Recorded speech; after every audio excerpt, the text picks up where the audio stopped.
Welcome to NuttieBuddie Sports.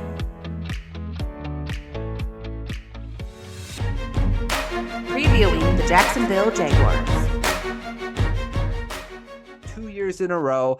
So let's start out with the big question for the Jacksonville Jaguars. So Luke, as a Jaguar fan, what is your big question for the Jacksonville Jaguars?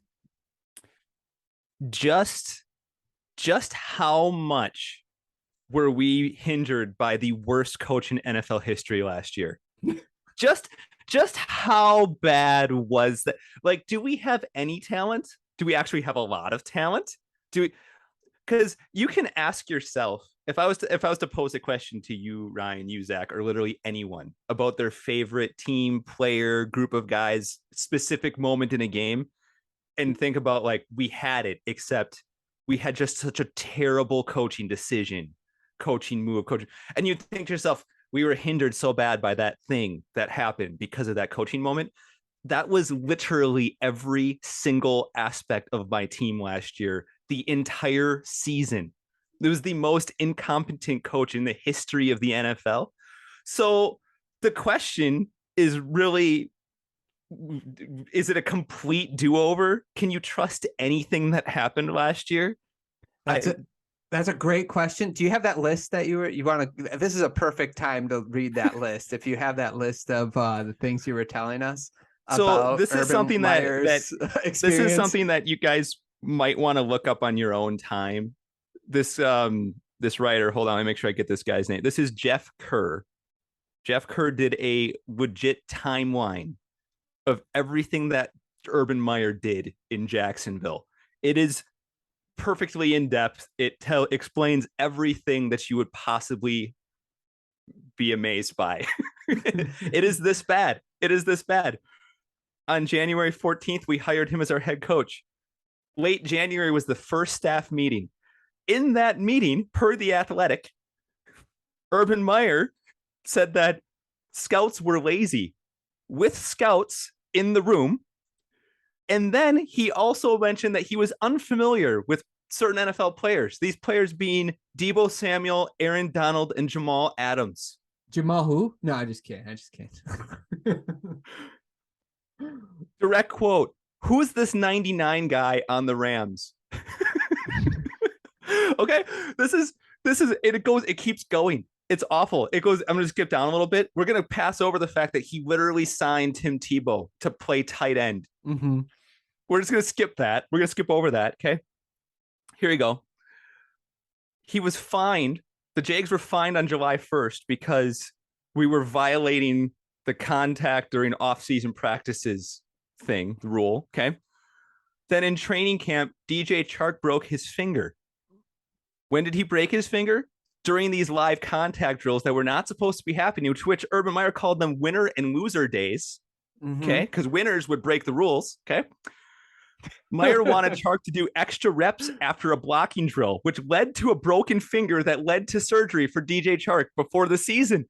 This is literally, now think about this.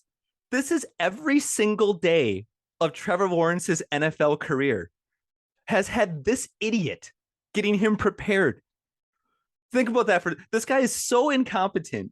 Everything he did was wrong. Everything.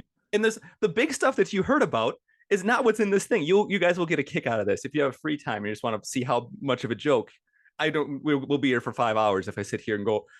Anyways, the big question is the entire year, because we have no idea what we have. Because how could you possibly know? I watched a video, this guy who broke down some of Trevor Lawrence's play last year, where the team was so dysfunctional that he could make the correct read on a play, but because they didn't know who to block up front, they were getting slaughtered. So they had to bring a tight end over who'd normally leak out into the flat on this play, the way it was set up with the too high safety defense. Anyways, he makes the proper read, goes to dump it off to his guy in the flat. He's not there because he's blocking. So then he has to hang on to the ball for a second longer, strip sack, fumble. So the next time that happens, he knows he has to throw it quicker, forces it into double coverage, picked off. And they look at Trevor Lawrence, just not going to learn. He's not going to, even though he made the correct reads and he did everything right, but his team is so terrible. And it's because the coaching is so terrible. By the end of the year, he was looking pretty decent. But how can you possibly, you can't gauge off of that. So like anything you hear about, well, we hope year 2 for Trevor is going to be this. He really didn't have a year 1. This guy is, he didn't lose any talent last year. He went from being on one of the best coached colleges with the best players around him to being on the most incompetent coaches team in the history of the NFL. So the only, and I hope, and I don't think this will be the case, but I hope that Urban Meyer hasn't ruined Trevor Lawrence in any way, because that can happen with a young rookie with the wrong coach. So we'll see. But that was, go check that list out. Luke was reading some of the other things that happened. He only read like 5 or 6 things, but it was kind of like facepalm moments. You're like, oh, I didn't even know that happened. So this is cutting out the fact that he didn't tell the team that he was staying back in Ohio after they blew their 21-7 lead and lost on the final play of the game week 4 against the Bengals. Players were asking where coach was on the flight home. He didn't tell them. And then they saw him on the front deal of SportsCenter the next day, feeling up college girls that were not his wife, nowhere to be seen, where he was staying back home. This is after the game where they did, oh, there's coach. Looks like he's really broken up over the loss that we just 0-4 now. Looks like he's really affected by this. Yeah. Anyway, okay. How about you, Zach? Zach, you got a big question for the Jacksonville Jaguars? I don't know if I can go after that. What more is there? What more is there to say? I mean, all we need to know is, are they going to do better or not? That's my question. I want to just see any improvement from this team. Yeah, they can only go up from here. Will they go up? That's the big question. Right, and I think along with that, my big question is, Doug Peterson the right hire? You know, they had a chance to. Well, they sort of had a chance to get Leftwich. You know, there was a lot of thing with the GM and the owner and stuff, but I think it's a good hire. I think you get a veteran head coach in there, somebody who's won the Super Bowl, who's a good offensive minded coach. I think that's a really good hire for the Jaguars, but we'll see. That's my big question though. Was he the right hire? And we'll wait and see as the season progresses. So, okay. Let's go to our favorite offseason move by the Jacksonville Jaguars. Luke, let's start with you. What was your favorite offseason move for the Jaguars? This is tough because the obvious answer is that we have an NFL head coach. How great is that? This guy's coached in the NFL before, and it turns out he's like won a Super Bowl as a coach and a player technically. That's fair. How great hey, that's pretty cool. That's awesome. So it's baby steps here. We're hiring people who've actually been qualified for the job before. So that's great. I will be completely honest with you. I've talked myself into this team already. Yeah, I could tell. I've had the Kool-Aid. I'm all in. Which move do I like? Literally all of them. Yeah. I like everything. I like everything we did. We paid way too much money for everyone. But you know what? We weren't going to spend it on anyone else. There was no one else who wants to play in Jacksonville. You have to pay like an extra $10 million just to come play for us. So you know what? I'm all in. All in. Zay Jones looked awesome last week. That looked great. We got defensive help, tremendous defensive help. And I'm not even going to remember how to pronounce his name now because it's been a little bit. But the guy with the middle linebacker from the Falcons, Foy, that we signed, was it a Coy? How did I pronounce that? I don't remember the last name. I know the first name's Foy though. Yeah, my guy Foy. I forgot how to pronounce Foy something. I've watched enough highlights of him. Fantastic. Sold. We got. Do you know who the starting cornerbacks were for the Super Bowl champion St. Louis LA Rams last year? Do you know who the starters were? Ramsey and come on, Ryan. The Super Bowl champion Rams.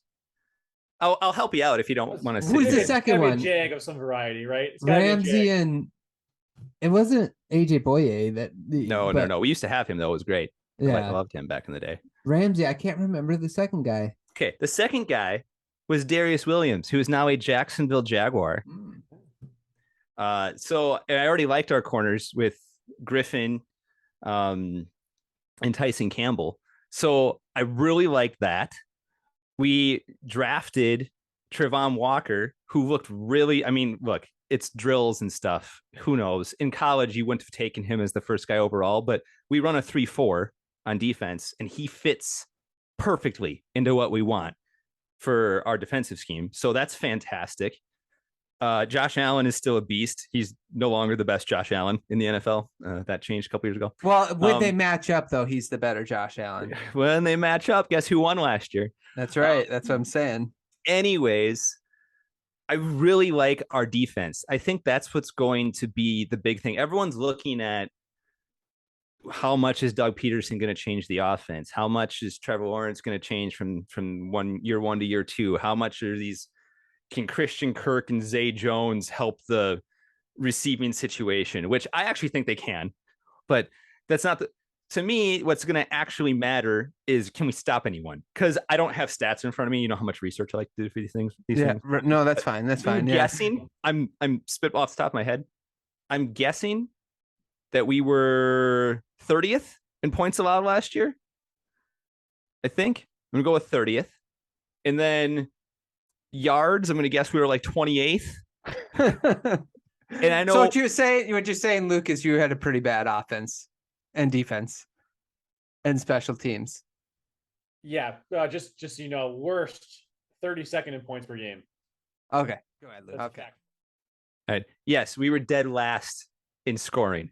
Our offense was beyond terrible. But again, we had the worst coach in NFL history. So when you look at that, along with our defense, then obviously having to play more, it's going to make, right? It all goes hand in hand. So we really just don't know anything about what we have. So our offseason moves, though, to make the defense so much more in depth, we signed, and I'm not going to have names in front of me, sorry, because they're all new to me. I haven't seen them play on my team at all yet. But we got the interior defensive lineman, one of the best run stoppers from the Jets. I forget his name now off the top of my head. I'm not looking at a depth chart, but if I could read it to you. Okatasi? That sounds, yeah. We have we signed a whole bunch, and then we got Trevon Walker, and then we traded up for the second linebacker. I like both of the linebackers we drafted in the first round. So we have all this depth. Rudy Ford was really good last year, out of nowhere. And then we still have Caleb Chase on, who's supposed to be decent. But again, we had the worst coach ever. So it's hard to say. We have a lot of guys who could, in theory, be good. Yeah, like the team. I agree with you. I think we throwing out last season's probably the best way to go for any Jacksonville Jaguar fan. So I agree with that. I guess we'll see what happens this year. But let me ask Zach. Zach, as a Titans fan, what was your favorite move that the Jaguars made? Getting rid of Urban Meyer. That was, I was on the same moves. I do like some of the moves that they made. Obviously, their draft picks I thought were spectacular. Like Luke said, taking the two defensive guys, and they got that center who's supposed to be really good too. Luke Fortner, he's supposed to be really good. So shoring up more of the offensive line to help out Trevor Lawrence, that's a pretty big deal too, because he was getting hit a lot last year based on the games that I saw. So I think they're trying. I think they made a lot of moves that we will see how they work out. But I certainly on paper like a lot of the moves they made. Yeah, I agree. Brandon Sheriff, I think that's how it's pronounced. He's one of the better linemen in the league. He was pretty high up there in PFF. So I'm pretty excited that they got him. He's a guard. He's an interior lineman as well. And it really shows that I like that they're trying to at least bring in guys to try to protect Lawrence, give him some more time to throw the football so they don't have to have their tight end in at blocking, that he can go out in the flat and catch some balls. I also like the flyer for Evan Ingram. I've always liked Evan Ingram. Now, granted, he's a character in Madden, like that I will go and get because he's fast, but there was always potential there. he had what, like Eli Manning, late Eli Manning, and Daniel Jones throwing him the football. So what are you going to get off of that? I don't know, but I like him. So I like the flyer that they took to sign Evan Ingram. So those were two offseason moves that I really liked from the Jaguars. Devin Lloyd was the guy from Utah that we drafted. We traded up to get him at number 20. I like both of the first round. I really like. I agree with everything. Like it's just on paper, right? Mm-hmm. So you have no idea. But we have an NFL coach this year, and even I know this is overly optimistic. You have to sit here and let me enjoy these things because there's not a whole lot to enjoy the last couple of years. That's fair. But even just watching the first quarter the other night when Lawrence was in compared to last season, immediately it was obvious on the first drive of the game. Well, Trevor had a good throw downfield to start, but right after that, okay, so our sitting there in the pocket situation is not working very well. Immediately, he starts rolling Trevor out and getting him moving, and it works instantly. Yeah, marched right down the field twice. Right after that, like it's as simple as that. A simple first quarter adjustment. We are so used to, the Jacksonville fan base is so used to seeing nothing change. Yeah, just hoping for the best. Hope something happens. Maybe it'll. Just to see that was like, wow. And I have so much unnecessary things you guys will not care about that I've watched in all this stuff in the offseason. Yeah, your 20 minutes are almost up. That's I was given 20 minutes, guys. But just one more example. Trevor Lawrence was asked in an interview how it has been with Doug Peterson as his head coach. And he said, he said it very nicely without throwing anyone on the bus. He's very media savvy. He's been trained properly on what you can and cannot say as a leader. Clearly, obviously in Clemson, he was taught this. So, but he basically said he went from a situation where he would get yelled at or talked down to for something not working out last year. And he said, now Doug Peterson will pull him to the side and say, what do you think we should do? What are you seeing? What do you want to do? And he's asking me for what I would like to do as a quarterback, because he was a quarterback. Mm-hmm. And so he's like, well, me sitting there and yelling at you is not going to change. You know, something has to be different. So what do you think should be different? Let's work on it. Let's fix it.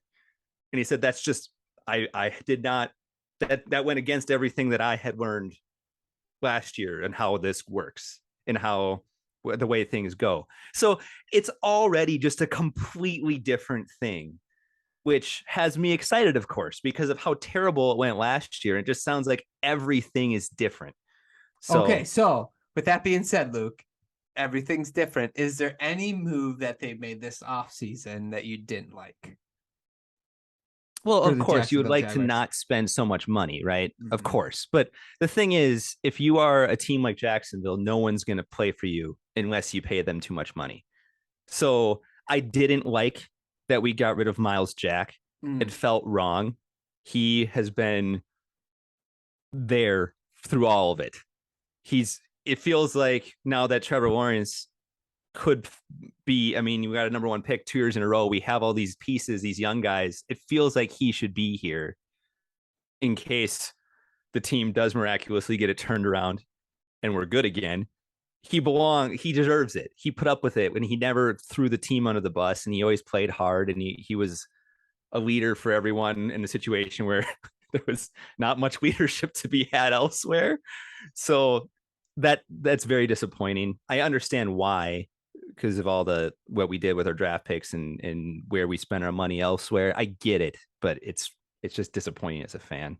No, I actually had that down as well. And him going to the Steelers, you know that he's just going to be a Pro Bowler next 5 years now, because he's in Pittsburgh. I hope he wins. I hope he gets a ring. I just don't want to Pittsburgh. Ugh. Well, Ben Roethlisberger isn't there anymore, so we'll see. That's true.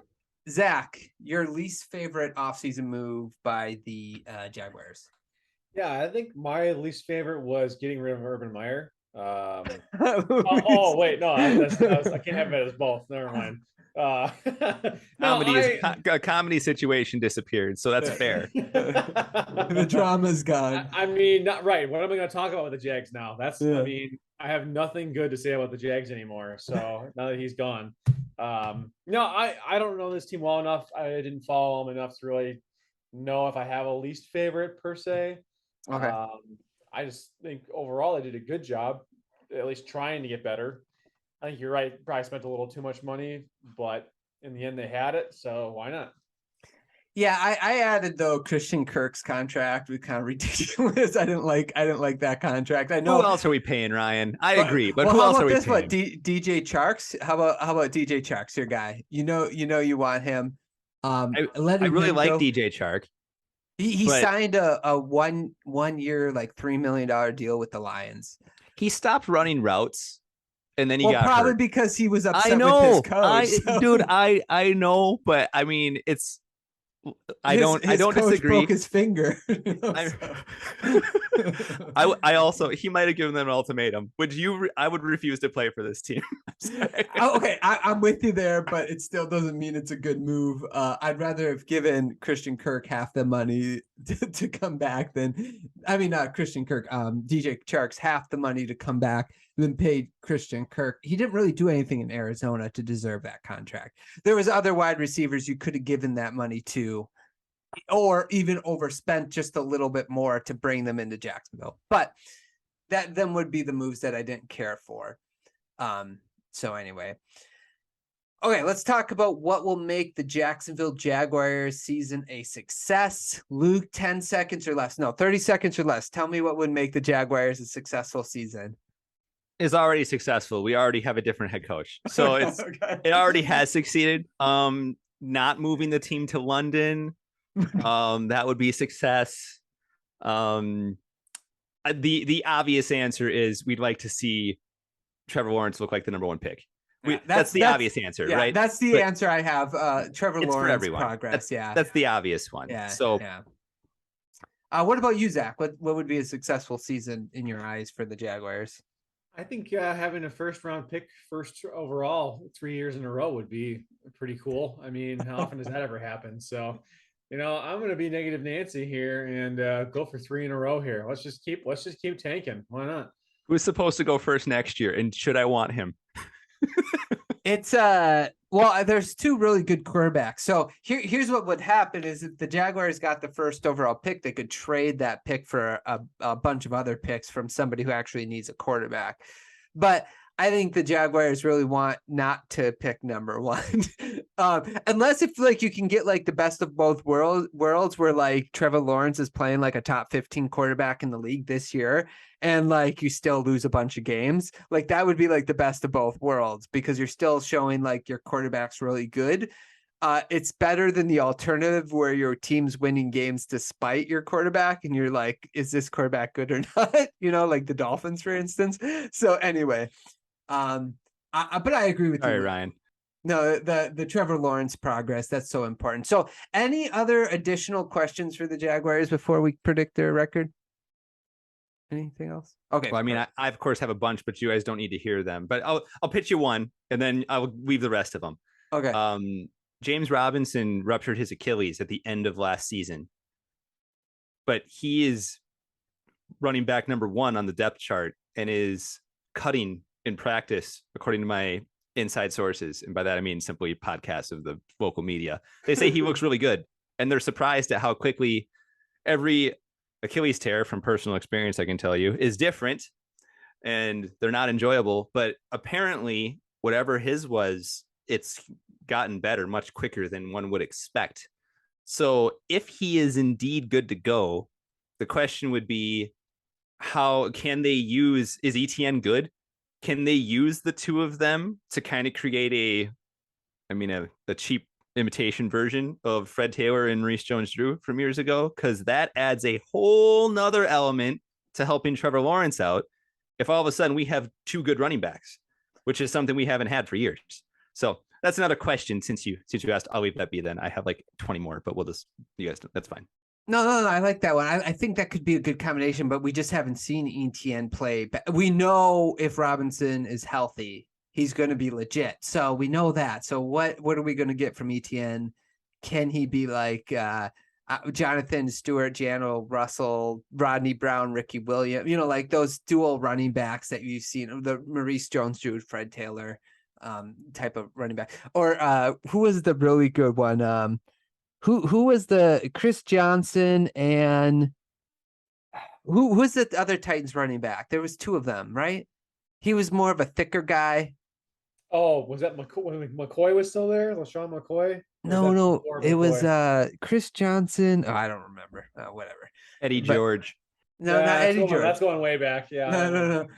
It's like a Thunder Lightning type thing. I can't remember. I know what you're talking about, but I can't think of the other name. I know. Thunder Lightning. You mean Jimmy Smith and Keenan McCardell? Yeah, I remember that. No, not that. Okay, let's predict the record. The website I looked up had the over-under and wins for the Jaguars at 6. So let's start with Luke. Over-under 6 wins for the Jaguars. I told you I'm on the train, and the train is moving.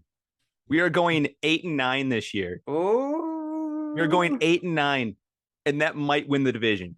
Okay, it might. Well, for all those listening, we will do a podcast when the Jaguars are 1-6 with Luke, and we'll get his feelings at that point. But yes. Well, it could happen if there's no ACL left on Trevor Lawrence after he gets sacked. But just saying, we're going 8-9. Okay, hopefully. I like it. I like your optimism. What about you, Zach? Over under 6 wins for the Jaguars. Yeah, I'm not feeling the Jags this year. I'm sorry, Luke. They're definitely going to be better. I don't think they're going to be the last place team. They may switch places with Houston because Houston doesn't feel very good to me. We'll talk about that later too. But I still think they're going to go under 6 wins. I don't think it'll be much under 6, but I'm still going to take the under. Yeah, I'm with you. I have 5-12. I have barely under. My thing is teams progress naturally most of the time. So I kind of use the Lions as a barometer for like, if the Jacksonville can do what the Lions did, you're going to be super excited about them. Like, so last year was the year the Lions like played a lot of competitive games and they showed that they were like a competent team playing. If you can get that from the Jaguars, even if they only win 5 games, you're still going to be feel very good about the season. What you don't want is like a bunch of incompetence and Trevor Lawrence not looking like a number 1 pick. But I think they play more competitive games. I think they look a lot better, but I think they still lose because there's just a natural progression usually with the NFL. So 5-12 is the record that I have for them. Those are much more reasonable takes. Totally fair. Zach never apologized for saying the Jags are going to be bad. Oh no, you were like, I'm sorry. Better than last year. No, better you were like, though. So you were like, I'm sorry, Luke, but I don't. No, don't apologize. They don't deserve that. I will say this much though, Ryan. What you're saying makes sense from an NFL perspective, but we went from being the absolute trash of the NFL in 2016 and all of the years before that. And then we almost won the Super Bowl in 2017. And then we went right back into the gutter in 2018. So you're right. Normally there's a progression and a show of, hey, this team looks like they know what they're doing. All of a sudden, somehow, look at, they're building something. We don't build. We are all or nothing. And we're 99% of the time, nothing. So We'll see what happens. Yeah, we'll see. Okay, let's move on, guys. You ready to talk about the Houston Texans? Thanks so much for watching this clip of NuttieBuddie Sports. Hopefully you enjoyed. If you'd like to listen to the rest of the podcast, click on one of the links down below. And if you want to give us your thoughts on any team in any division, let us know in the comments down below. Subscribe to the channel, like the video. Thanks so much for listening. Hope you guys enjoyed, and we will talk to you guys soon.